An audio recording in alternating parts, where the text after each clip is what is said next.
अब देखो इस चैप्टर के दो एग्जाम्पल और बचे हैं अपने पास लास्ट के 4.16 और 4.17। अच्छी क्वेश्चन है और कोशिश करना समझने की। एक 600 पिको फैरेड धारिता वाले संधारित्र को 200 वोल्ट की बैटरी से आवेशित किया जाता है, यानी बैटरी जिसकी वोल्टता 200 वोल्ट है उससे चार्ज किया जाता है इस इतने आवेश वाले को। अब संधारित्र से बैटरी को हटा लिया, बैटरी से हटा दिया, हटाकर संधारित्र को अनावेशित,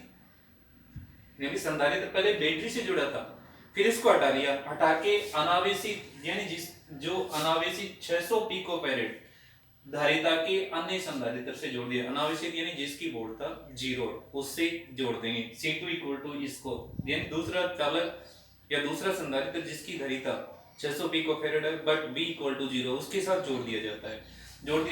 तो धारिता के अन्य संधारित्र से जोड़ दे। इस प्रक्रिया में कितनी स्थिर विद्युत स्थितिज ऊर्जा की हानि होती है? क्या हानि होती है देखना है। तो ये जो मान आपके पास आंसर दिया है देखो ध्यान से देखो, एक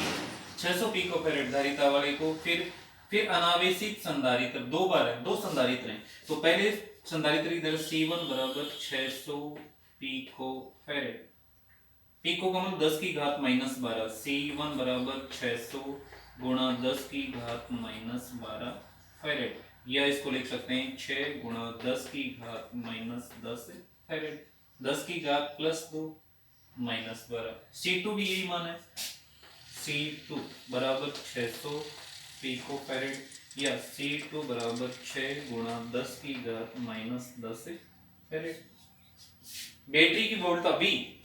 इक्वल टू आपको दिया V equal to 200 volt, 200 volt, ठीक है। V1 पहले जोड़ा है V1, पहले V1 200 वोल्ट V1, दूसरी बार V2 इक्वल टू 0 अनावेशित, हटाकर संधारित्र को अनावेशित 600 पिको, तो उस समय वोल्टता 0। पहले जैसे 600 पिको फैरेड संधारित्र को 200 वोल्ट की बैटरी से जोड़ दो, पहले संधारित्र की धारिता C1 और वोल्टेज V1 बराबर 200 वोल्ट, दूसरी बार धारिता C2 बराबर ये और वोल्टेज V2 बराबर 0। ऊर्जा हानि पूछिए, डेल्टा U बराबर आपके सूत्र, ये आपके पास मान पूछा, तो इसका फॉर्मूला आप जानते हैं डायरेक्टली, क्योंकि डेल्टा U, क्योंकि ऊर्जा हानि बराबर 1/2 C1 C2 बटा C1 प्लस C2 और इनटू V1 माइनस V2 का होल स्क्वायर, ये आपने किया था। आता है डेल्टा U बराबर 1/2 C1 6 गुणा 10 की घात माइनस 10 C1, फिर C2 गुणा फिर 6 गुणा 10 की घात माइनस 10 बटा C1 प्लस C2 6 गुणा 10 की घात माइनस 10 प्लस 6 गुणा 10 की घात माइनस 10 इंटू V1 200 और V2 0 इसका होल स्क्वायर। अब देखो ये आ जाएगा 36, 6 गुणा 36 और 10 की घात माइनस 10 और माइनस 20 और 2 का भाग दे देंगे 18 हो जाएगा अपने पास, ठीक है। तो डेल U बराबर आपके पास, यानी या तो ऐसे कर लो 36 गुणा 10 की घात माइनस 20 एक से बटा नीचे 2 गुणा आपके पास 10 की घात माइनस 10 कॉमन आ जाएगा, 10 की घात माइनस 10 अंदर बचेगा 6 प्लस 6 12 हो जाएगा, तो मैं सीधा लिख रहा हूँ इंटू 12 और इंटू 200 का वर्ग, तो यानी 0 है घटाएंगे 200 है, 200 गुणा 200, ठीक है। अब देखो इसमें आपकी बात है 12 को 36 को 12 से काट देंगे 3 बार कट जाएगा, 2 से 2 कट जाएगा आपके पास, तो डेल U बराबर 3 गुणा 10 की घात माइनस 20, ये तो हो गया इससे कट के 3 बार, 2 से कट जाएगा 100 बार, तो आपके पास देखो 200 1 2 3 4 और 2 ये हैं, तो गुणा 2 गुणा 10 की घात 4 और बटा में आपके पास घात बची 10 की घात माइनस 10, तो डेल्टा U बराबर 3 को 2 से गुणा करेंगे 6 गुणा 10 की घात ऊपर चलेगी माइनस प्लस हो जाएगी, तो यह जाएगा 10 की घात माइनस 10 और गुणा 10 की घात 4 और आगे क्या जाएगा जो, ठीक है, ये आपके 10 की घात 4 प्लस की माइनस की 10 6 बचेगा, तो आ जाएगा डेल्टा यू बराबर 6 गुणा 10 की घात माइनस 6 जूल। ये क्या हो जाएगा, इतनी ऊर्जा की क्या होगी, हानि। अगला क्वेश्चन देखो, एग्जाम्पल एग्जाम्पल 4.17, 1 मिनट में देखना चलेगा ना, 1 मिनट में देख लेता हूँ। 4.17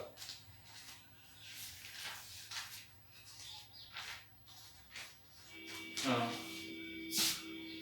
4.17 ये एग्जाम्पल है। इसमें दिया है कि एक 900 पिको फैरेड धारिता का संधारित्र, एक 900 पिको फैरेड धारिता का संधारित्र 100 वोल्ट बैटरी से आवेशित किया जाता है। ए संधारित्र में संचित स्थिर विद्युत स्थितिज ऊर्जा का मान ज्ञात कीजिए। ब यदि संधारित्र से बैटरी हटाकर इस संधारित्र को एक अन्य 900 पिको फैरेड धारिता के संधारित्र से जोड़ा जाता है तो निकाय की क्या है, निकाय की स्थिर संचित विद्युत स्थितिज ऊर्जा का मान ज्ञात करना है। आपके पास है पहला दिया है, दोबारा पढ़ रहा हूं मैं, क्या दिया वो देख लेना, और बाकी क्वेश्चन आपकी बुक में। एक 900 पिको फैरेड धारिता का सी बराबर 900 पिको फैरेड एक बैटरी से जोड़ दिया, इसको बैटरी से जोड़ दिया आपके पास, अगर बैटरी अपने पास है उसकी वोल्ट था V बराबर 100 वोल्ट बैटरी से जोड़ दिया गया 100 वोल्ट, ठीक है, जोड़ दिया गया है। तो संधारित्र में संचित विद्युत स्थितिज ऊर्जा का मान ज्ञात कीजिए। है पहला दिया आपके पास है, इसको चेंज कर लेंगे, C बराबर 900 गुणा 10 की घात minus pico sorry minus 12 farad, ये 10 हो जाएगा। C बराबर 9 गुणा 10 की घात माइनस 10 फैरेड, ये आपके पास है। अब आता है निकालना है स्थितिज ऊर्जा। C और V दिया है तो आप जानते हैं, चूंकि विद्युत स्थितिज ऊर्जा संधारित्र की विद्युत स्थितिज ऊर्जा U बराबर 1/2 CV स्क्वायर, इसलिए U बराबर 1/2 C 9 गुणा 10 की घात माइनस 10 और V की जगह आपके पास 100, तो 100 गुणा 100 1 2 3 4 4 प्लस की घात 10 की माइनस 10 की घात माइनस 10 माइनस की 10 और 2 9 में 2 का भाग देंगे तो 4.5, तो 4.5 गुणा 10 की घात आपके पास होती है माइनस 6 जूल। ये स्थितिज ऊर्जा। इसी में दूसरा पार्ट दिया है, अब इसका मतलब दो संधारित्र हैं, तो पहले इसका जो मान निकालेंगे ब सेकंड पार्ट में ब में आपके पास है, पहला तो आपके पास C1 बराबर ये है 900 पिको फैरेड अर्थात 9 गुणा 10 की घात माइनस 10 फैरेड। V1 बराबर आपके पास है 100 वोल्ट, ये दिया V इक्वल टू 100 वोल्ट। और दूसरा दिया है अन्य संधारित्र दूसरा C2 बराबर ये आपके पास है, ये भी है 900 पिको फैरेड से जोड़ दिया जाता है, तो 9 गुणा 10 की घात माइनस 10 और ये फैरेड जोड़ दिया जाता है, तो निकायिक में संचित स्थिर विद्युत स्थितिज ऊर्जा का मान कितना होगा। यानी जब दो चालकों को या दो संधारित्रों को आपस में जोड़ा जाता है तो आवेशों का क्या होता है, पुनर्वितरण होता है। और कब तक होता है, जब तक दोनों चालक समान विभव पर नहीं आ जाते हैं, दोनों का विभव समान ही हो जाता है, अर्थात विभव का क्या होता है, डिवाइडेशन। यहाँ विभव आपके पास क्या हो जाएगा V, आवेश भी नया चेंज हो, तो आवेश इसमें दे ही नहीं रखा अपने पास, तो ये विभव यानी ये हो जाएगा संयोजन के पश्चात, संयोजन के पश्चात क्या हो जाएगा V1 बराबर तो V/2 व V2 बराबर भी क्या जाएगा V/2, दोनों के मान आता है। संयोजन के पश्चात कुल ऊर्जा U बराबर 1/2 C1 V1 square plus 1/2 C2 V2 square, but V1 equal to V/2 और V2 इक्वल टू V/2, तो U बराबर 1/2 C1 और V/2 का होल स्क्वायर प्लस 1/2 C2 और V/2 का होल स्क्वायर। अब देखो इसको करो 1/2, ये जो मान आपके पास आ जाएगा U बराबर 1/2 C1 और V स्क्वायर बटा 4 प्लस 1/2 C2 V स्क्वायर बटा 4। आधा आधा एक हो गया, ये तो 1/2 प्लस 1/2, तो इसको लिख सकते हैं एक ये अगर C1 V स्क्वायर बटा 4 और C2 V स्क्वायर बटा 4, 1/4 और 1/4 1/2 हो जाएगा, 1/2 यानी 4 एलसीएम आएगा जैसे 4, तो ये जाएगा आपके पास U बराबर, ये जो मान आपके पास है C1 V square plus C2 V square, sorry एक मिनट ये दोबारा करना है यहाँ से चलें, तो देखो इसमें ये थोड़ा गड़बड़ कर दी, ये सेम नहीं है, ये C2 है और ये है, तो यहाँ एक बार इसमें नीचे मल्टीप्लाई कर लो इसको, ये आ गया आपके पास U बराबर 4 को 2 से मल्टीप्लाई करना 1/8 into C1 V square plus 1/8 C2 V square. अब देखो V स्क्वायर 1/8 को बना 1/8 यानी V स्क्वायर बटा 8 इंटू C1 प्लस C2, ये मान है। अब इसकी वैल्यू पुट अप कर दो, U बराबर V स्क्वायर 100 इंटू 100 बटा 8 और C1 9 गुणा 10 की घात -10 प्लस 9 गुणा 10 की घात -10, ठीक है। ये जो मान आपके पास ये 10 की घात 4 आ जाएगा और यहाँ 10 की घात -10 कॉमन आ जाएगा, तो U बराबर आपके पास आ जाएगा 10 की घात 4 गुणा ये आ जाएगा 10 की घात -10 और 9 प्लस 9 बटा 8, 9 और 9 को आप प्लस करेंगे 18, ये आ जाएगा ऊपर, तो ये जाएगा U बराबर 18 गुणा 10 की घात -10 और प्लस 4 10 की घात -6 और बटा 8,